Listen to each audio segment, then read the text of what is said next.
আল্লামা ইকবালের চতুর্থ অভিযোগ, রিজিক ও নিয়ামত বন্টনে বৈষম্যের অভিযোগ। कहर तो यह है कि काफिर को मिली होर कसूर और बेचारे मुसलमान को फकत वादाए होर। कहर तो यह है कि काफिर को मिली होर कसूर और बेचारे मुसलमान को फकत वादाए होर। कहर तो ये है कि काफिर को मिली होर कसूर और बेचारे मुसलमान को फकत वादाए होर।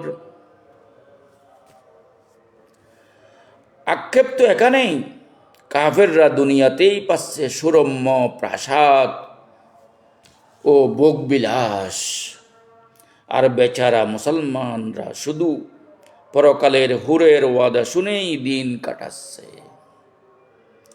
তাহলে কাফেররা ও মুসলিমরা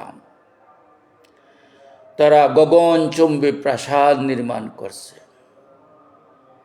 আর আমরা জীর্ণ কুটিরে বসবাস করছি। তারা ভোগবিলাসে মত্ত, আর বেচারা মুসলমানরা শুধু পরকালের হুরের ওয়াদা শুনেই দিন কাটাচ্ছে। আমাদের প্রতি কেন এই বিমুখতা, কেন এই বৈষম্য? তাহলে আমরা মুসলমানরা বিশ্বাস করি যারা জান্নাতে যাবে তারা 70টা হোর পাবে।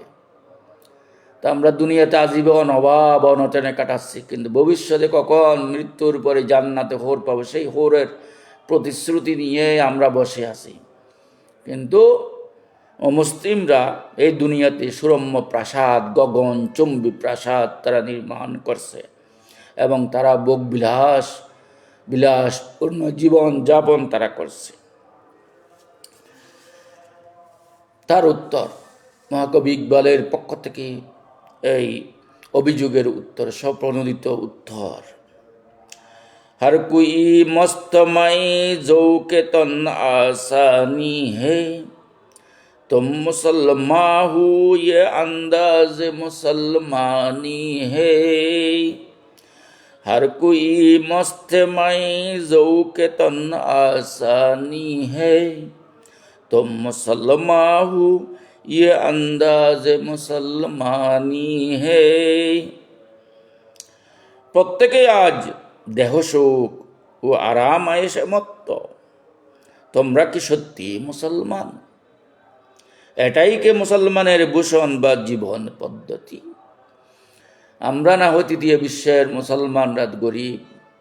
এই আরব বিশ্বের মুসলমানগুলো কি পরিমাণ ধন সম্পদের মালিক, তারা কি পরিমাণ বিলাসিতায় মত্ত, এটাই তো বাস্তবতা। মহাকবি ইকবালের যুগে কেমন ছিল জানি না, কিন্তু বর্তমান যুগের মধ্যপ্রাচ্যের এই যে তথাকথিত নামদারি মুসলমান, আজকে দুনিয়া বেহর ও গেলমানের তাদের কোনো অভাব নাই, টাকা সম্পদের অভাব নাই, পেট্রো ডলারের অভাব নাই, স্বর্ণকনির অভাব নাই। তারাকে তাদের আচার আচরণ দেখলে মনে হয় তারা কি আসলে সত্যিকারের আরবের অধিবাসী মুসলমান, নাকি এখানে কোনো আমেরিকা, অস্ট্রেলিয়া বা ব্রিটেনের তারা নাগরিক। তাদের বিলাসিতা দেখলে আসলে কি মনে হয় এদেরকে মুসলমান বলা যায়? এরা তো আজীবন বিলাসিতায় ডুবে আছে, মদ নারী নিয়েই তারা তো ডুবন্ত আজীবন। তাহলে এরা নামে মাত্র মুসলমান। এই কথাটা তিনি বলছেন। আজকে তোমরা গুটি করে মুসলমানরা যারা আসলে অভাবে আছো, কিন্তু তোমার মুসলমান যাদেরকে আল্লাহ অর্থ সম্পদ দিয়েছেন, খনিজ সম্পদ দিয়েছেন, তারাই তো এখন পুরোপুরি বিলাসিতায় সম্পূর্ণ নিমজ্জিত।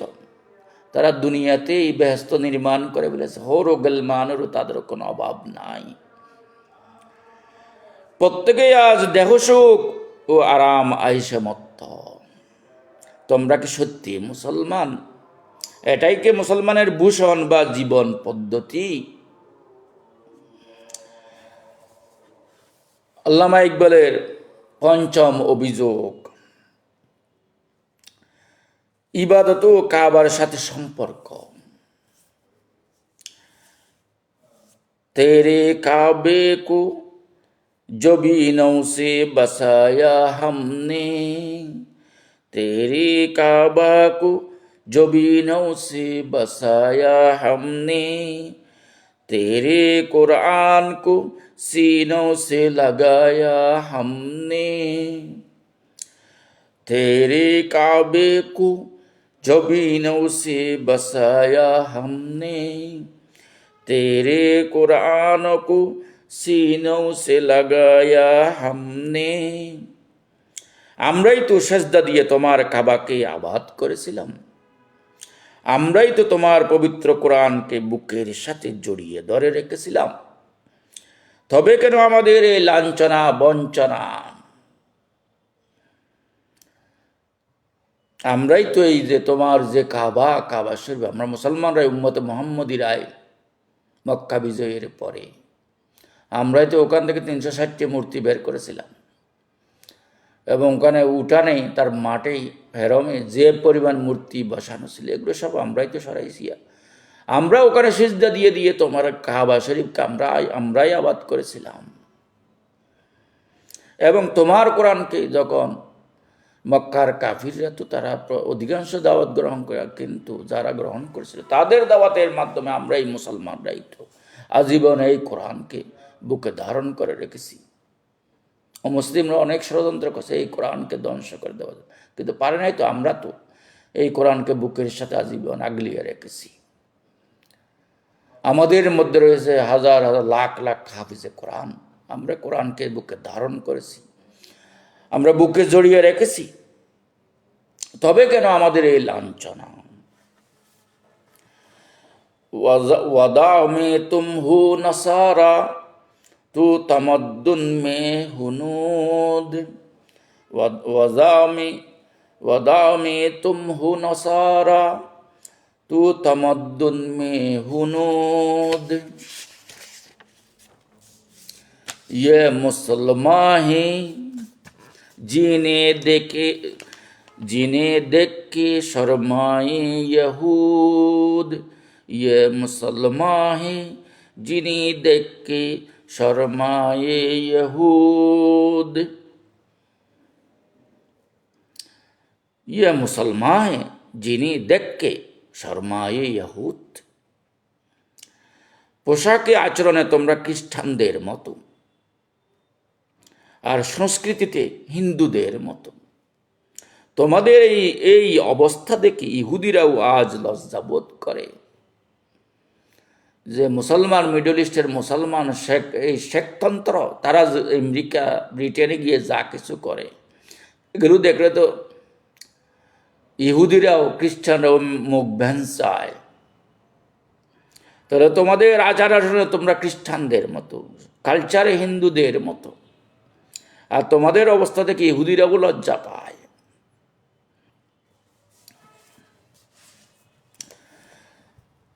মহাকবি ইকবালের ষষ্ঠ অভিযোগ, চূড়ান্ত আর্য বিজয়ের মহৌষধ। আই খুদা শেকওয়া আরবাবে ওয়াফা भी सुन ले, एक मजलूम की फरियाद हजी भी सुन ले। आय खुदा शेकवा अरबाबे वफा भी सुन ले, एक मजलूम की फरियाद हजी भी सुन ले। হে খোদা, তোমার অনুগত বান্দাদের অভিযোগও শুনো, এক মজলুমের হৃদয়ের করুণ ফরিয়াদও শুনো। कि मोहम्मद से वफा तूने तो हम तेरे हैं, ये जहाँ सी जो है क्या, ये जहाँ सी जो है क्या, लोह कलम तेरे है।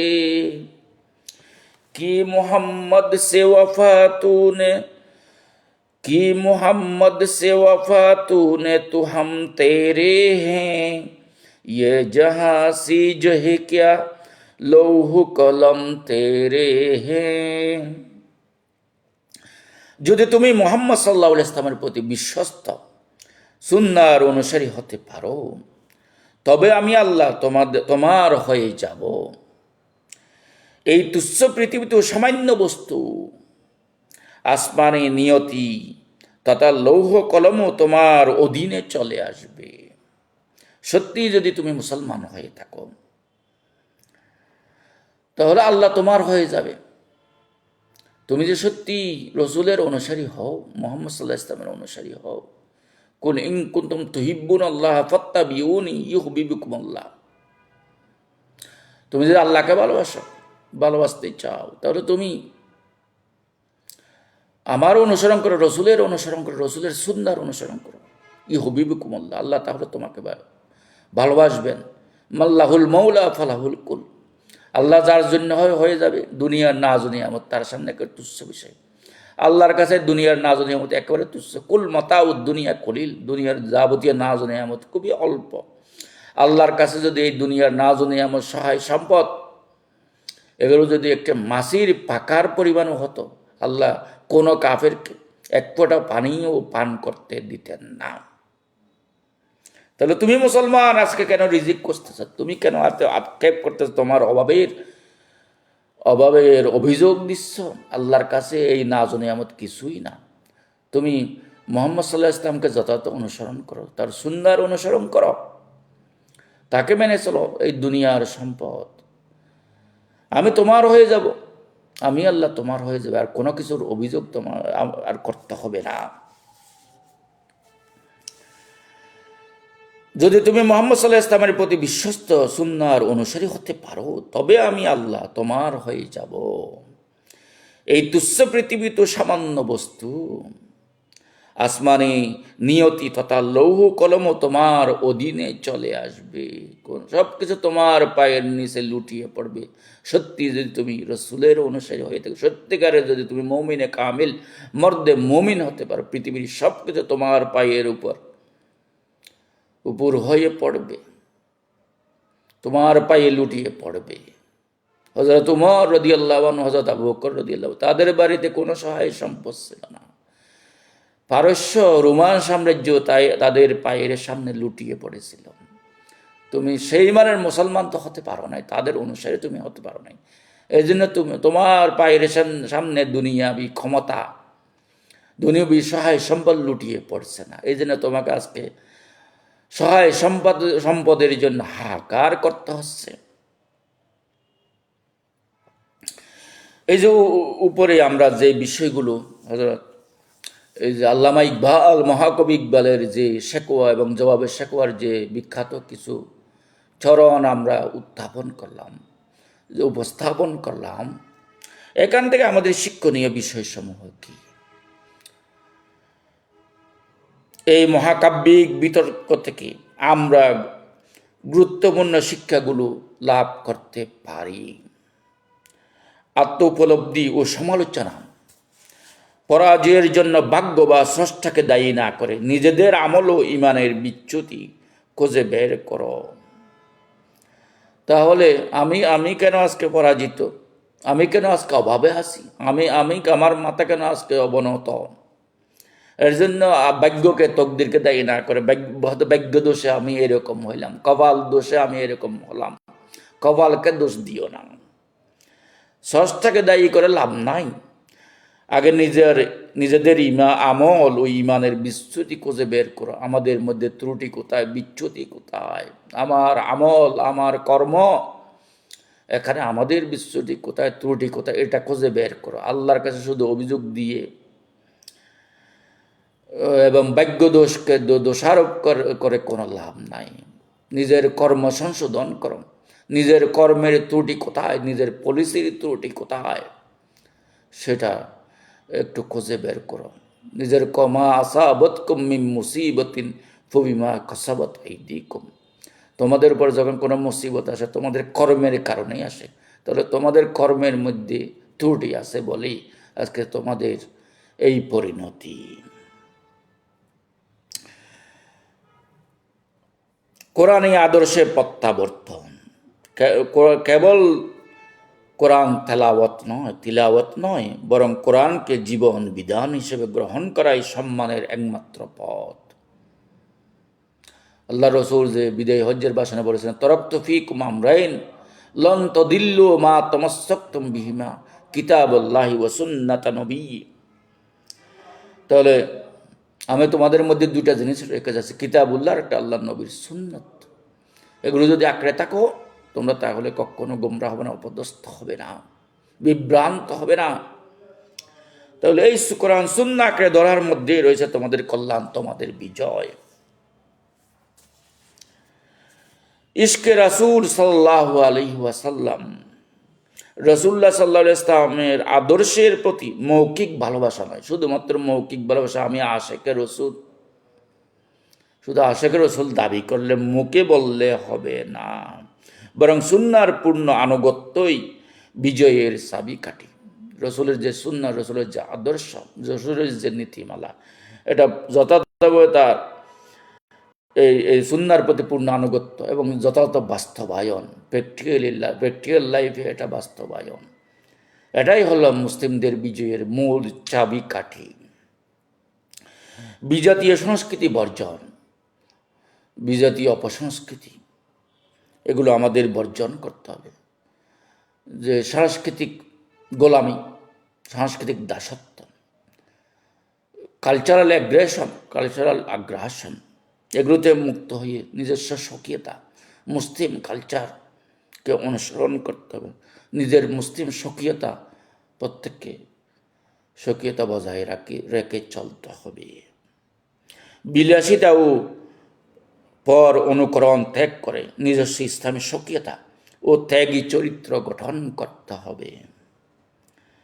কর্মতৎপরতা, শুধু দোয়া বা হাজারি নয়, শুধু আল্লাহর কাছে দোয়া করলাম কিন্তু চুপচাপ বসে থাকলাম, কি পায়ের উপর পা দিয়ে শুধু দোয়া করছে, আল্লাহ তো আসা আল্লাহ তাওয়াক্কুল তো আল্লাহ, নিজে কোনো কর্ম করলাম না, কর্মবাদ দিয়ে শুধু কর্মবিহীন তাওয়াক্কুল না।